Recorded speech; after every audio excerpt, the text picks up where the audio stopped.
नमस्कार दोस्तों, मैं उत्कर्ष आपका एक बार फिर से स्वागत करता हूं। प्यारे बच्चों, हमने प्रतिशत परसेंटेज का एक टॉपिक पूरा पढ़ लिया है। आज हमारा दूसरा टॉपिक है जिसका नाम है लाभ और हानि, प्रॉफिट एंड लॉस, और जिसके साथ में एक टुकड़ा और भी है टॉपिक का जिसे हम बट्टा कहते हैं, डिस्काउंट कहते हैं, छूट कहते हैं। तो प्यारे बच्चों, स्टार्ट करते हैं आज की क्लास। सबसे पहले लाभ एवं हानि, लाभ एवं हानि, प्रॉफिट एंड लॉस।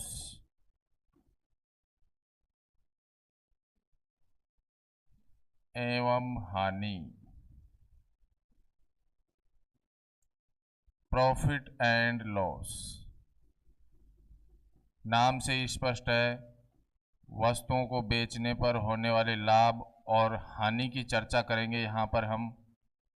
प्यारे बच्चों, कोई भी दुकानदार जो है वस्तुओं को खरीदता है और बेचता है, दोनों ही कंडीशन में या तो उसे लाभ होगा या फिर उसे हानि होगी। तो सबसे पहले तो हम प्रॉफिट लॉस के लिए कुछ बेसिक छोटे छोटे पॉइंट हैं, उन पॉइंटों को समझेंगे, फिर उसके बाद हम टॉपिक की चर्चा करेंगे। सबसे पहले नंबर एक होता है प्यारे बच्चों क्रय मूल्य। क्रय मूल्य जिसे हम कॉस्ट प्राइस भी कहते हैं। क्रय मूल्य क्या होता है? वह मूल्य जिस पर किसी वस्तु को खरीदा जाए, वस्तु को जिस मूल्य पर हम खरीदते हैं वह मूल्य क्या कहलाता है प्यारे बच्चों? क्रय मूल्य कहलाता है, कॉस्ट प्राइस कहलाता है, सीपी कहलाता है, यानी कि खरीदना। नंबर 2, विक्रय मूल्य। विक्रय मूल्य सेलिंग प्राइस, वह मूल्य जिस पर किसी वस्तु को बेचा जाए, बेचने की जो कंडीशन है वह क्या कहलाएगी? विक्रय मूल्य कहलाएगी, सेलिंग प्राइस कहलाएगी, यानी बेचा, जिस मूल्य पर वस्तु को बेचा गया सेलिंग प्राइस होता है। फिर उसके बाद एक होता है लागत मूल्य, जिसे हम प्रोडक्टिव प्राइस भी कहते हैं। लागत मूल्य का मतलब है कि कोई भी वस्तु जो है उसको बनाने में जितने रुपए का खर्चा किया जाता है वह लागत मूल्य कहलाता है, प्रोडक्टिव प्राइस कहलाता है। जैसे कि मान लो कि ये माइक है, इस माइक को बनाने में जितने रुपए का खर्चा हुआ कंपनी के द्वारा वह उसका लागत मूल्य कहलाता है। लेकिन क्वेश्चन में हमें जहां भी लागत मूल्य लिखा मिलेगा तो इसका मतलब हम उसको क्या समझेंगे प्यारे बच्चों? लागत मूल्य का मतलब कौन से मूल्य की बात कर रहा है? वो क्रय मूल्य की ही बात कर रहा है। जहां भी आपको लागत मूल्य मिले आप उसे क्या समझेंगे? उसे आप क्रय मूल्य समझेंगे, कॉस्ट प्राइस समझेंगे। ठीक है भी। उसके बाद नंबर 4, अंकित मूल्य।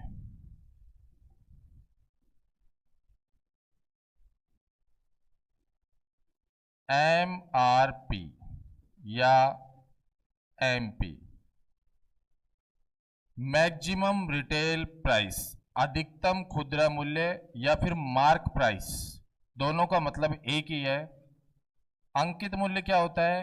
कोई भी वस्तु है, जैसे मान लो 100 रुपए की वस्तु है कोई, और उस वस्तु पर 100 रुपए का खर्चा हुआ, उस पर हमने 150 रुपए, 150 रुपए रख दिए। तो जो 150 रुपए हमने रखे हैं उस पर मूल्य के रूप में, वो हमारा क्या है? MRP है, अंकित मूल्य है, और जिस पर हमें छूट मिलेगी। ठीक है। नंबर 5, ऊपरी व्यय या अतिरिक्त खर्च।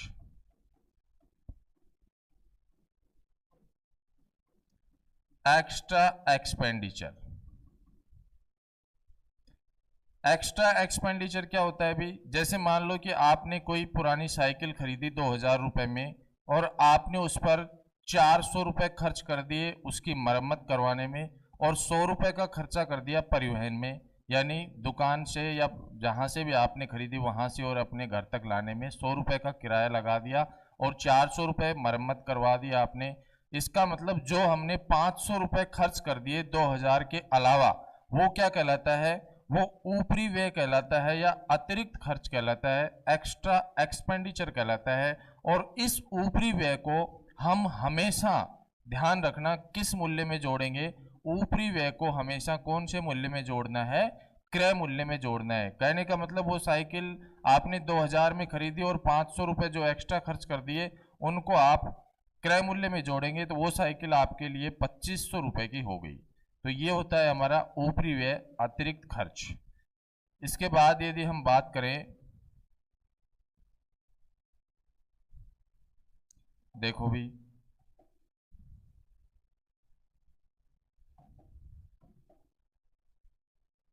नंबर 6, लाभ, जिसे हम प्रॉफिट कहते हैं।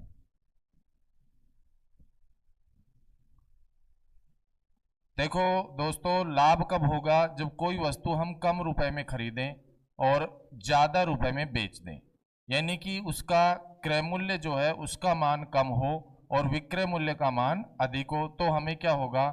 लाभ होगा। इसका मतलब ये हुआ कि जो हमारा क्रय मूल्य है सीपी जो है उसका मान कम होगा और विक्रय मूल्य जो है हमारा एमपी जो है उसका मान अधिक होगा। तो ऐसी कंडीशन क्या कहलाएगी? लाभ की कंडीशन कहलाएगी। क्रय मूल्य का जो मान है वो विक्रय मूल्य के मान से कम होना चाहिए, यानी कोई वस्तु हम कम रुपए में खरीदे और ज्यादा में बेचेंगे तो हमें क्या होगा? लाभ होगा।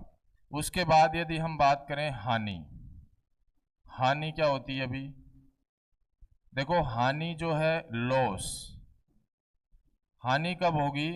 जब हम कोई वस्तु ज्यादा रुपए में खरीदें और कम रुपए में बेच दें तो हमें क्या होगी? हानि होगी भाई। कहने का मतलब, मान लो कि एक वस्तु आपने 500 रुपए में खरीदी और 400 में बेच दी, 500 में खरीदी और 400 में बेची तो हमें हो गई 100 रुपए की हानि। हमने 500 में खरीदी, ज्यादा में खरीदी और 400 में बेची, कम में बेची, इसका मतलब हमें यहाँ पर हानि हुई है 100 रुपए की। उसके बाद एक होता है बट्टा, जिसे हम डिस्काउंट कहते हैं, छूट कहते हैं। प्यारे बच्चों, डिस्काउंट, बट्टा, छूट जो है वो हमेशा हमें कौन से मूल्य पर दी जाएगी? अंकित मूल्य पर दी जाती है। छूट हमें कौन से मूल्य पर दी जाती है? अंकित मूल्य पर हमें छूट दी जाती है। अंकित मूल्य और विक्रय मूल्य का जो अंतर होता है वो क्या कहलाता है? डिस्काउंट कहलाता है, बट्टा कहलाता है। यानी कि अंकित मूल्य माइनस विक्रय मूल्य, इन दोनों का जो डिफरेंस है वही क्या है? बट्टा है, छूट है, डिस्काउंट है। तो ये तो हमारे कुछ बेसिक पॉइंट थे जिनके बारे में आपने देखा कि क्रय मूल्य क्या होता है, विक्रय मूल्य क्या होता है, लागत मूल्य क्या होता है, अंकित मूल्य क्या है, ऊपरी व्यय क्या है, लाभ, हानि, बट्टा, ये सब आपने इनके छोटे छोटे जो परिचय थे उनके बारे में देखा। अब हम बात करते हैं कि यदि हमें क्रय मूल्य से विक्रय मूल्य चाहिए या विक्रय मूल्य से क्रय मूल्य चाहिए या लाभ परसेंट चाहिए, हानि परसेंट चाहिए, तो वो हम किस तरीके से ज्ञात करेंगे। उससे पहले आपको मैं फॉर्मेशन बताता हूं कि ये किस तरीके से काम करता है। सबसे पहले किसी वस्तु का क्रय मूल्य, सबसे पहले कोई वस्तु है उसका हमारे पास क्रय मूल्य होता है सीपी, फिर हम उस पर एमआरपी सेट करते हैं यानी कि अंकित मूल्य, और फिर हम उस पर डिस्काउंट देने के बाद, छूट देने के बाद विक्रय मूल्य देखते हैं यानी कि एसपी। कोई भी वस्तु है, मान लो कि उसका क्रय मूल्य जो है आपको 1000 रुपये दिया गया है, 1000 रुपये उस वस्तु का क्या है भी? क्रय मूल्य है। अब हमने क्या किया? अंकित मूल्य जो है वो 20% बढ़ाकर रखा, क्रय मूल्य जो था 1000 रुपये, उस पर हमने अंकित मूल्य सेट किया, वो भी 20% बढ़ाकर। तो 1000 रुपये की जो वस्तु है उस पर 20% बढ़ाएंगे, तो अब उस वस्तु का जो मूल्य है वो कितने रुपए होगा? 1200 रुपये यहाँ पर एमआरपी होगा, अंकित मूल्य होगा। फिर उसके बाद हम मान लो कि हमने यहाँ पर डिस्काउंट दिया, छूट दी यहाँ पर 10% की, 10% की हमने क्या दे दी यहाँ पर? छूट दे दी भी। तो 1200 का 10% 120 होगा, और 120 1200 में माइनस करोगे तो 1080 रुपये। ये जो 1080 रुपये है ये क्या आ गया हमारा? विक्रय मूल्य। तो हमने यहाँ पर 120 रुपये की छूट दी है। कोई भी वस्तु थी जिसका मूल्य था 1000 रुपये और हमने 20% बढ़ाकर रखा, ग्राहक को लुभाने के लिए 1200 रुपये रखा उस पर, फिर 10% का उसको डिस्काउंट दिया गया और 1080 रुपये में उसको हमने बेच दिया। तो हमें कितना लाभ हुआ? हमें जो लाभ हुआ वो रहेगा क्रय मूल्य और विक्रय मूल्य का अंतर, यानी विक्रय मूल्य में से क्रय मूल्य माइनस करेंगे तो लाभ मिलेगा। तो यहाँ पर हमें जो लाभ हुआ वो लाभ हुआ 80 रुपये का। 80 रुपये का जो लाभ हुआ है वो हमें किस राशि पर हुआ है? अभी 1000 पर हुआ है। 80 का लाभ हमें 1000 पर हुआ है, और परसेंट में बदलने के लिए मल्टीप्लाई करते हो किससे? 100 से। तो ये 3 जीरो कैंसिल होने के बाद अंतिम जो रिजल्ट आया वो आया हमारा 8%। और ये जो 8% हमारा आया, वास्तव में ये 8% क्या है? हमारा प्रॉफिट है। अगर मान लो कि ऐसा होता कि यहाँ पर विक्रय मूल्य का जो मान है वो इस क्रय मूल्य के मान से कम होता, तो फिर हमें हानि होती, और हानि जो भी होती उसको भी इसी तरीके से हम परसेंट में बदल सकते थे। ये जो फॉर्मेशन है, इसी फॉर्मेशन पर लाभ हानि काम करता है। सबसे पहले क्रय मूल्य, फिर एमआरपी अंकित मूल्य, और फिर उसके बाद डिस्काउंट देने के बाद हमारे पास सेलिंग प्राइस होता है, विक्रय मूल्य होता है। जब भी हम लेफ्ट से, ये हमारा लेफ्ट है भाई और ये हमारा राइट है, लेफ्ट राइट। जब भी हम लेफ्ट से राइट की तरफ जाते हैं तो जो हमारे परसेंट हैं उसमें परसेंट हटाने के बाद जो 100 लिखते हैं वो नीचे लिखा जाता है। लेफ्ट से राइट जाने पर 100 नीचे रहता है, जबकि राइट से लेफ्ट आने पर 100 कहाँ चला जाता है? ऊपर चला जाता है। क्वेश्चन जो होंगे उनमें हम इन प्रक्रियाओं का उपयोग करेंगे। अभी आप इतना समझें कि वस्तु का क्रय मूल्य है, 20% बढ़ाया, एमआरपी बन गया अंकित मूल्य, 10% का डिस्काउंट दिया, विक्रय मूल्य। क्रय मूल्य और विक्रय मूल्य की तुलना करते हैं तो हमें लाभ भी हो सकता है और हानि भी हो सकती है। ठीक है बच्चों, तो यहाँ मैंने आपको एक फॉर्मेट बताया। उसके बाद यदि हम चर्चा करें तो कुछ छोटे छोटे इसके जो फॉर्मूले हैं जिनका वास्तव में हम उपयोग नहीं करेंगे, क्योंकि हम फ्रैक्शन मेथड से गणित पढ़ रहे हैं और फ्रैक्शन मेथड से ही हमने पूरा परसेंटेज पढ़ा है, तो उसी मेथड का उपयोग करना है। फिर भी आपके लिए छोटे छोटे 2-4 जो फॉर्मूले हैं मैं यहाँ पर लिख रहा हूँ भी। सबसे पहले नंबर 1, यदि हमें क्रय मूल्य दिया गया हो और विक्रय मूल्य चाहिए तो विक्रय मूल्य के बराबर होता है, विक्रय मूल्य बराबर होता है भी क्रय मूल्य इनटू जो भी लाभ या हानि हुई तो 100 में प्लस और माइनस करेंगे, प्रॉफिट या लॉस, और नीचे लिखेंगे 100। ये है हमारी फॉर्मेशन जब हम विक्रय मूल्य ज्ञात करते हैं और क्रय मूल्य हमें दिया गया है। कंडीशन लाभ की हो तो 100 में प्लस करना है, कंडीशन हानि की हो तो 100 में से माइनस करना है। उसके बाद बात करें हम, यदि हमें क्रय मूल्य चाहिए और विक्रय मूल्य दिया गया है, क्रय मूल्य चाहिए और विक्रय मूल्य दिया गया है, तो हम क्या करेंगे 100 ऊपर लिखेंगे और नीचे 100 प्लस या माइनस प्रॉफिट या लॉस। या तो हमें प्रॉफिट दिया होगा या फिर हमें क्या दिया होगा? लॉस दिया होगा, हानि दी गई होगी। उस कंडीशन में हम यदि विक्रय मूल्य दे रखा है, क्रय मूल्य चाहिए, तो ऐसे फॉर्मेशन का उपयोग करते हैं। उसके बाद यदि हमें लाभ परसेंट चाहिए, यदि हमें लाभ परसेंट चाहिए तो जो टोटल लाभ है, जितने का भी लाभ हुआ, टोटल प्रॉफिट जो है, कुल लाभ जो है उसको ऊपर लिखते हैं, नीचे हम लिखते हैं क्रय मूल्य CP और इनटू कर देते हैं 100 से। ये है फॉर्मेशन हमारा लाभ का परसेंट ज्ञात करने के लिए। और लाभ क्या होता है अभी? लाभ बराबर होता है विक्रय मूल्य, लाभ बराबर होता है विक्रय मूल्य माइनस क्रय मूल्य। ये होता है लाभ भी। लाभ बराबर क्या होता है? विक्रय मूल्य माइनस क्रय मूल्य। और लाभ परसेंट कैसे ज्ञात करेंगे? कुल लाभ ऊपर लिखेंगे, नीचे क्रय मूल्य, और इनटू कितने से कर देंगे? 100 से कर देंगे, 100 से गुणा कर देंगे हम। इसी प्रकार से यदि हमें हानि परसेंट के बारे में पूछा जाए, हानि परसेंट, तो भी हम क्या करेंगे? टोटल जो हानि हुई है, कुल जो हानि है उसको ऊपर रखना है और नीचे हम भाग लगाएंगे क्रय मूल्य का और इनटू कर देंगे 100 से। कहने का मतलब ये है, चाहे आप लाभ परसेंट ज्ञात करें चाहे हानि परसेंट, दोनों ही कंडीशन में भाग आपको क्रय मूल्य का ही लगाना है। परसेंट में बदलने के लिए क्रय मूल्य का ही भाग लगेगा। और हानि परसेंट जो है या हानि जो है हमारी, वो कैसे ज्ञात करते हैं हम? हानि यदि हमें चाहिए तो हम क्या करेंगे? जो हमारा क्रय मूल्य है उसमें से माइनस कर देंगे किसको? विक्रय मूल्य को। यदि क्रय मूल्य में से विक्रय मूल्य को हम माइनस कर दें तो हमें हानि के बारे में पता लग सकता है।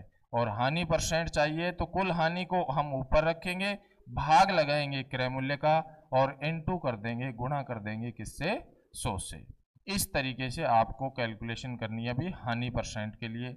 इसके बाद हम बात करें अंकित मूल्य के लिए, तो अंकित मूल्य जो होता है प्यारे बच्चों और विक्रय मूल्य जो होता है, उन दोनों का डिफरेंस बट्टा कहलाता है। तो यदि हमें बट्टा परसेंट चाहिए, यदि हमें बट्टा परसेंट चाहिए तो हम कुल बट्टा ऊपर रखेंगे, जितना भी हमें डिस्काउंट दिया गया है, बट्टा दिया गया है, वो ऊपर रखेंगे और भाग लगाएंगे किसका? अंकित मूल्य का। बट्टा परसेंट बनाने के लिए किसका भाग लगाया जाता है?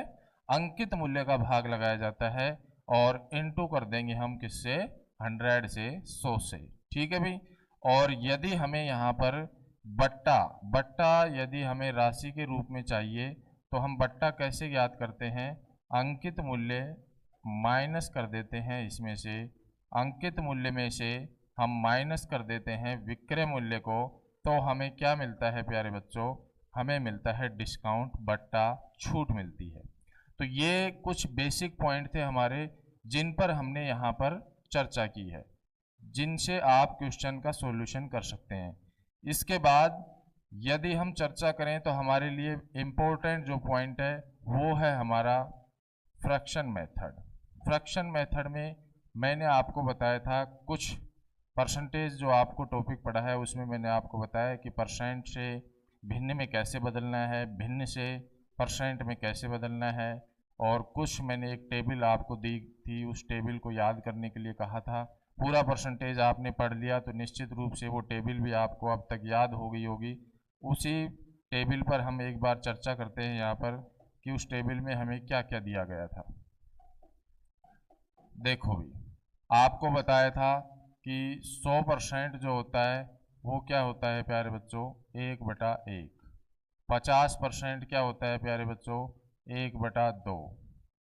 33 सही 1/3% क्या होता है अभी? 1/3। 25% क्या होता है अभी? 1/4। 20% क्या होता है? 1/5। 16 सी 2/3%, 1/6। 14 सी 2/7%, 1/7। 12 सी 1/2%, 1/8। 11 सी 1/9%, 1/9। 10%, 1/10। ये कुछ ऐसे पॉइंट लिख रहा हूँ जो आपके लिए इम्पोर्टेंट है भी। 9 से 1/11%, 1/11। 8 से 1/3%, 1/12। 6 से 2/3%, 1/15। 6 से ही 1/4%, 1/16। उसके बाद 40%, 2/5। इसी क्रम को हम और आगे बढ़ाते हैं। पूरी टेबल यहाँ बीच में जो गैप है ये सब मैंने बता दिया था आपको। इसी में आप और भी आगे जोड़ सकते हैं। भी 60% क्या होता है प्यारे बच्चों? 3/5। 75% क्या होता है? 3/4। 37.5% क्या होता है? 3/8। 62% क्या होता है? 5/8। 57 से 1/7% क्या होता है? 4/7। 71 सही 3/7% क्या होता है? 5/7। 83 से 1/3% क्या होता है? भी 5/6। 15% क्या होता है? भी 3/20। 30% क्या होता है? 3/10। 50% आपने देख लिया, 50% होता है हमारा 1/2। इसके अलावा भी बहुत सारे परसेंट है। जैसे मान लो आपको दिया होता 4 से 1/6% क्या होता है? 1/24। 4% क्या होता है? भी 1/25। तो ये पूरी टेबल मैंने आपको परसेंटेज की पहली क्लास में बहुत ही अच्छे तरीके से बताई थी। यहाँ मैं केवल आपके लिए एक ब्रीफ रिवीजन कर रहा हूँ कि आपकी समझ में आए कि जो हमने परसेंट से भिन्न बनाई थी वो क्या क्या थी हमारी। मैंने यहाँ केवल आपकी नॉलेज को रिवाइज किया है। बाकी आप ये सब बातें पहले से बहुत अच्छे तरीके से रिवाइज करके और कंठस्थ करके अपने दिमाग में सेट कर चुके होंगे। अब हम चर्चा करते हैं इसके छोटे छोटे पॉइंटों पर। जैसे कि मान लो हमें दिया होता 16 से 2/3%। हमें दिया गया है 16 से 2/3%। इसकी फ्रैक्शन होती है 1/6। आपको ध्यान रखना है ये 6 जो है ये क्या है? भी ओरिजिनल वैल्यू है। ये क्या है? ओरिजिनल वैल्यू, जिसे हम मूल मान भी कह सकते हैं। और एक क्या है? भी एक हमारा परिणाम है, जिसे हम रिजल्ट भी कह सकते हैं। बात एक ही है। यदि हम इस 6 का 16 से 2/3% ज्ञात करें तो हमें क्या मिलेगा? 1 मिलता है। लाभ होता तो हम प्लस कर देते यहाँ पर, और यदि हानि होती तो हम यहाँ पर क्या कर देंगे? माइनस। जैसे मान लो आपको दिया है 12.5%। 12.5% की फ्रैक्शन होती है 1/8। कहने का मतलब ये है कि कोई संख्या 8 है और उस पर यदि 12.5% देखें तो वो हमें कितना मिलेगा? 1 मिलेगा। लाभ की कंडीशन है तो प्लस कर देंगे, और हानि की कंडीशन है तो हम क्या कर देंगे? यहाँ पर माइनस कर देंगे। इस तरीके से आपको यहाँ जो फ्रैक्शन है उनका उपयोग करना है क्वेश्चन की कैलकुलेशन में। तो ये तो था हमारा आज का बेसिक।